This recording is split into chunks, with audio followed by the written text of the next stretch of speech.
Think back as far as you can go. Really try. Get past the school years, past the birthday parties, past the earliest thing you think you remember. Now go further. You can't. At some point, it just stops. Nothing there, just blank. And here's what nobody tells you. That blank is not normal forgetting. Your brain did not lose those memories. It deleted them on purpose. Most people cannot remember anything before age 3, not one thing. And by age 7, roughly 80% of everything you actually lived through is completely gone. Your first steps, the first time you heard your parents' voices, the first time you felt scared, or happy, or safe, gone. Psychologists call it childhood amnesia, but that name makes it sound gentle, like the memories just drifted off somewhere. They didn't drift. Your brain ran a program and wiped them. Scientists spent over 100 years trying to figure out why. What they found is not what anyone was expecting. The first clue was the hippocampus. That is the part of your brain that takes what you experience and turns it into long-term memory. In adults, it runs constantly. Something happens. The hippocampus stores it. You can pull it back up later.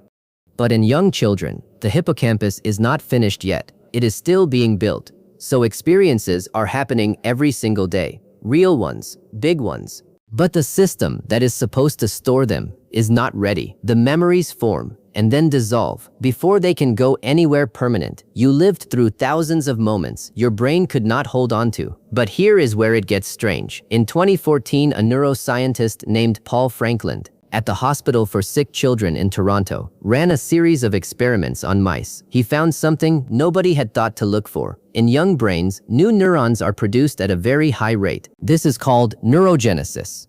And every time a new neuron forms, it pushes into the existing memory network. It rewires things. It bumps out old connections to make space for new ones. Frankland found that the faster the brain grew, the worse it held onto memories. Your brain was growing so fast that the growth itself was erasing things as they formed. You were not just failing to record. You were being erased from the inside while it was happening. There is a second theory, and this one sits with you longer.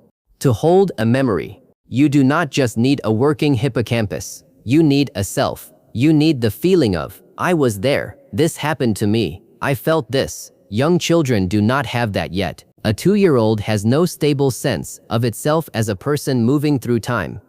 It lives completely in the moment, but without that anchor of identity, an experience has nothing to attach to. There is no I there to remember it. Researchers call this the narrative self. Without it, even something vivid and real leaves no trace behind. You were there for all of it. You just were not you yet. Then there is language. This one changes how you think about memory entirely. Research shows that the memories we keep are almost always the ones we put into words.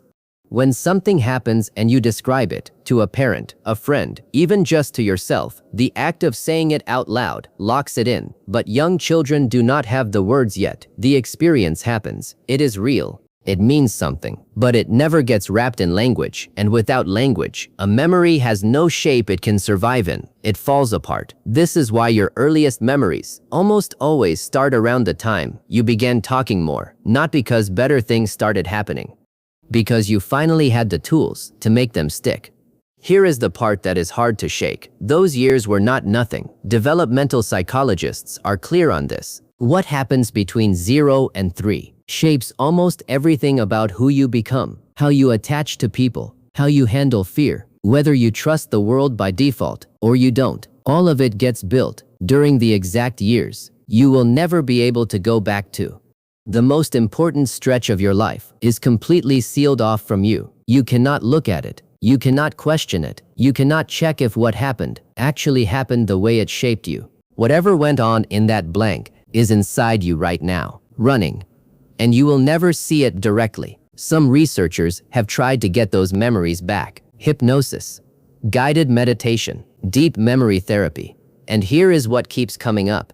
People do pull up early memories under those conditions, but when those memories get checked against photos, home videos, what family members actually remember, they are almost always wrong. Not a little off, wrong. The room was a different color. That person was not there. The event did not happen like that. The brain did not retrieve a memory. It built one out of pieces. Stories other people told you, photos you have seen 100 times, The version of your childhood someone else handed you. Most of what you think you know about your earliest years is something your brain constructed to fill the empty space, and that leads somewhere uncomfortable. If you cannot remember who you were, and who you are now was shaped by years you cannot reach, and the memories you do have were partly made up, then how much of what you call yourself is actually yours? The personality, the fears, the way you move toward people or away from them, all of it built in a room you got locked out of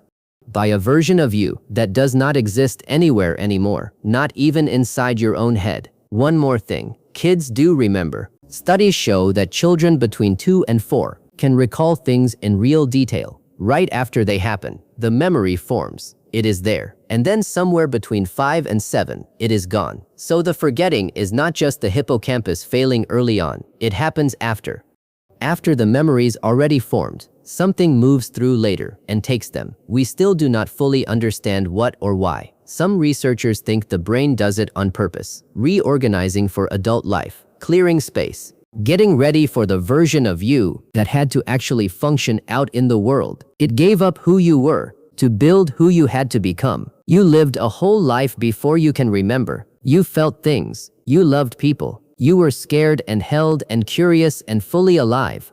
And none of it is there now, just a blank where a person used to be. But that person did not disappear. They are still in there somewhere, shaping the choices you make, driving the things you feel, running quietly underneath everything you think is you. You just cannot see them, and you never will.